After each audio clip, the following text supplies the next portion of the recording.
दुबार पेरणी करासाठी चाललो मी. सुमित्रा गेली पुढं शेतामध्ये. आता हे कसं आहे, आमच्या दोघांचा वाद झाला होता, झगडा झाला होता. म्हणजे सुमित्राने आरसा फोडून टाकला.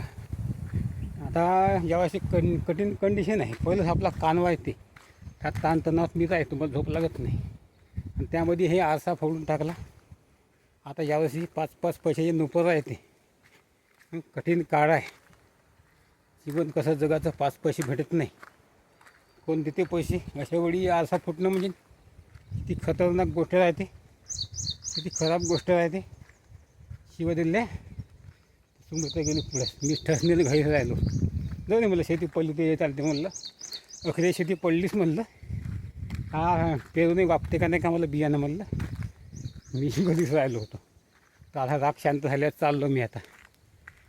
तर हे शिरवा मिरवा आलता वाटते रात्री.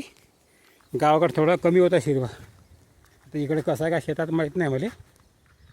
चाललो आता तिथून जाऊन आहे पुढं. तर कारण त्यात आम्हाला दुबार पेरणी करायची आहे ना. वापलंच नाही आमचं बियाणं, नाव ना फुकट गेलं आमचं. आता पाहू आता तुम्ही तर विचारतो किती लागत म्हणतो बियाणं. तेवढं आता मला जा लागेल पुन्हा परगावात जाऊन आणावं लागेल बियाणं. किती लागते, 1-2 थैले लागते का, किती लागते का पाहू. आता खर्च बसते, आता उपाय नाही. आता शेती म्हणलं तर तशी 30 तारीख आहे. 30 तारखेच्या पलीकडे टिबायला जमत नाही कपाशी नियमानुसार. आता का करते, आता कोल्ह्याला मग गोड म्हणल्यावानी. आता वेळ तर नाही पण आपल्याला वलीत नाही, फलीत नाही. मग दुसरं आपण का पेरायचं.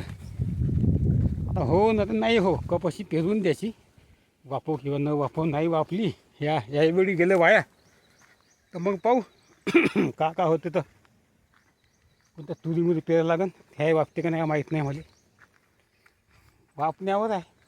काही लोकांचे माल वापले, आमची माल वापलीच नाही. कारण तर पहिलंच पैशाची कमतरता असल्यामुळे मी थोडंसं लेट फेरलं. येतं साप होता काल, येतं लेट फेरलं. खराब गोष्ट आहे. लोकांना उगाडीमध्येच पेरून टाकलं होतं. पैसे होते त्या लोकांकडं. आता आमच्याकडं पैशाची कमतरता असल्यामुळे जाऊ दे म्हणलं, वापते का नाही का म्हणलं. आणि बातम्या याच आहे का हिरबं वल झाल्याशिवाय पेरू नका म्हणे. आता जेव्हा पाणी आला, हिरबं वल झालं, दिलं पेरून. आम्ही पेरून टाकली कपाशी, म्हणजे टिबलं. तर नंतर पाणीच नाही आला 4-5 दिवस. त्यानंतर मग आता हे परवा पाणी आला तर जाऊन पाहिलं काल सकाळी, तर नाना वापूनच नव्हतं. आता बाबाचं तर तसं काही खास वापून नाही. त्याचंही गेलं, आमचंही नाही आणि भावाचंही नाही. त्याने इकडून तिकडून पैसे काढले, पेरणी केली, त्याचंही गेलं. आणि मोबाईल गेलं. जा मईसुद्धा पैसे थोडेसे त्याच्याकडे आहे. बैल गेलं नाही का, असे काही काजी माहिती कसे पैसे बैल गेले पैसे. आता नापिकी असल्यामुळे त्याला बैल इकून टाकले. मला देतो म्हणलं, दिलंच नाही पैसे. त्यालाच कमतरता होती पैशाची. मला पैसे कमतरते. पैसे परवा मागितले, पैसे दिले मला पैसे. म्हणलं आता कुठले देव मध्ये झाले म्हणे, खतम म्हणे, कर्ज भरून टाकलं म्हणे. तरी शासनाचं कर्ज भरलंच नाही. ते सोसायटीचं कर्ज त्याने भरलं. तरी पण त्याचा थोडंसं बरं आहे म्हणा. हे बा निघतं त्याची मागून पेरली ना कोड्ड्यामध्ये, जमलं. आमची थोडीशी सकाळी पेरली होती पहिल्या दिवशी, आदल्या दिवशी. आमचं वल होतं. वल असल्यामुळे आमचे जास्त कोंब मेल्यामुळे नाव निकायला लागला आमचा. तुम्ही तर आहे आता तिकडे ठेवा, काहीतरी टिबत आहे का पाय चेक करून पाहता का किती वापरलं किती नाही. चला आता तिकडे जाऊन पाहू सुमित्रापाशी. वापरलं का नाही बा? हां काही बोलत नाही. मग शिव द्यायला मी म्हणून बोलत नाही. कसं आहे, वापरलं का नाही काही? हां कुठं कुठं कोंब निघत आहे ना. कुठं आहे निघत आहे कोंब? मग निघून का नाही मग? नंतर वेळ चालला जाईन. गडबडच आहे ती बात. नाही पण मग वेळ चालला गेला तर मग खरंच निघेन कोंब. निघत आहे कुठं कुठं. कुठं आणि मग बाकी ठिकाणी नाही. लगेच ठिकाणी निघले. मग भविष्यावर आता मग निघायचीच नाही कोंब ना. मग झालं मग वेळ फोकट त्याची तारीख. आजची 30 तारीख आहे. उद्या पण टेबल जमत नाही कपाशी. उद्या पण टेबल जमत नाही. जाऊ दे कोंब. जमत नाही पण कसं तरी आता 31 जुलैपर्यंत जमते.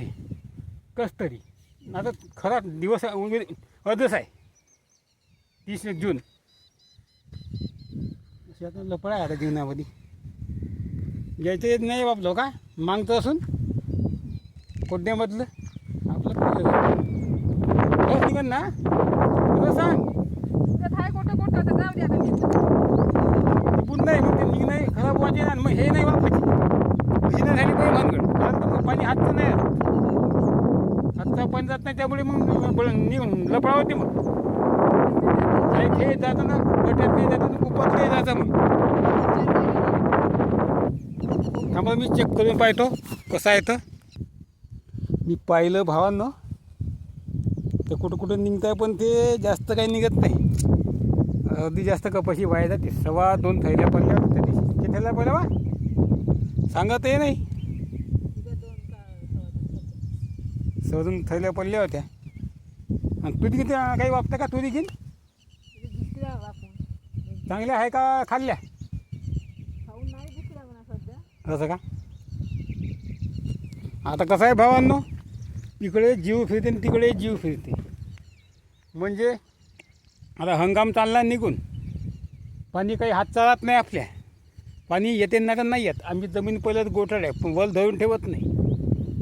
1 सेकंद महत्त्वाचा आहे ते. हे 2 मिनटं महत्त्वाचे आहे ते आमच्या जमिनीला. तो टाईम निघून गेला का निकाल लागते असं आहे ते. आता किती बाद जाते माहीत नाही. रस्ता दिवसात मला वाट पास लागेल अजून मला थैल्या नाही आणत थैल्या. हा लागत नाही थैल्या थैल्या थोडीशी आहे ना घरची अर्धी थैलेली. हां हो नंतर 10 थैल्या आणायच्या तिथं मग वापून जायचं मग का. तसं वाटत नाही म्हणा वापते म्हणून पक्क वापलं तर बरं होते. देवानं वापू द्या. तुम्ही तशा कमेंट करा आमच्या व्हिडिओमध्ये का आमचं देवा वापू दे बाबा या कास्तकाचं बियाणं वापू दे मी उगवू दे. तुम्ही खाली लिहा कमेंट भावांनो तेवढं आम्हाला बरं होईल आपलं जीवन थोडं तरी. पण आमचं काही खरं नाही. हे बापून जवळ टिपलं का हे असा तेवढं सांगलं तरी हा टिपतं का ते जरा नाही ते टिपतं का टिपत आहे सुमित्र. आता बोललं आहे थोडंसं काय करा काही पटून नाही. हो येतं तुम्ही पाहिलं का प्रत्येक आहे का बापून निघत आहे कुठं कुठं. एकच तो शब्द निघत आहे कुठं कुठं येतं आहे का मला निघत आहे कुठं कुठं आहे ना ते का बापत. हां ठीक आहे दाखव मला दाखव बरं दाखव कुठं आहे तर. हा काय ते बियाणं कुठं आहे येतं कुठं बापून आहे दाखव बरं. येत नाही कुठं कुठं तुम्ही आहे. हे पेरलं का आत्ता हो तेव्हा हे बघ. हे नाही कुठे येतं कोंब आहे कुठं कुठं निघली कोंब. जवळ भावांनो जेवण ते भावांनो. पण आम्हाला आता दुपार पेरणीची शक्यता आहेच. शेतकऱ्याचं जीवन म्हणलं तर असंच आहे ते. नुकसानीशिवाय शेतकऱ्याचं जीवन पूर्ण होत नाही. तुम्हाला काय वाटते सांगा कमेंटमध्ये. आवडल्यास लाईक कमेंट शेअर सबस्क्राईब करा हाईप करा सपोर्ट हाच आमचा आम्हाला तुमचा राहू द्या. आवडल्यास लाईक करा. पाच जावा आमच्या गावाकडची व्लॉग. नमस्कार.